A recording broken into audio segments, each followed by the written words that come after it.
In the fast-paced world that we live in, it's often very hard to live in the moment, especially for teens who are constantly thinking about future responsibilities and steps and things that can be really scary and stressful.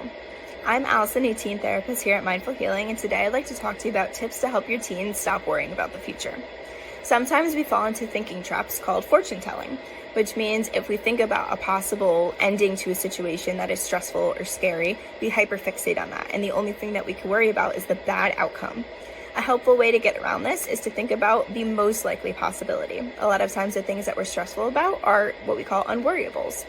So by kind of reframing our thoughts about how this situation could play out, what is most likely to happen, and even if the worst case scenario does happen, are we going to be able to get through it? Another helpful hint is by practicing mindfulness. Mindfulness focuses itself on grounding yourself in the moment and being conscious and aware of the sensations in your body and the things around you. A helpful hint for that is by practicing 5, 4, 3, 2, 1. So that is listing off 5 things you can see, 4 things you can feel, 3 things you can hear, 2 things that you can smell, and 1 thing you can taste. Now, while you won't be able to practice all of these sensations all at one time, it helps you to kind of draw away from the mental traps that you're experiencing and focusing on just the moment. Sometimes it's also helpful to schedule a time to worry about the things in the future.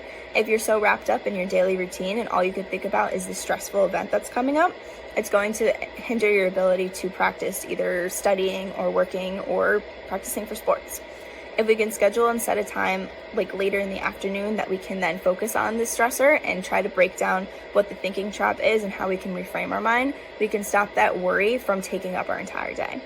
For more information about how to stop predicting the future and tips on mindfulness, check out Mindful Healing's website.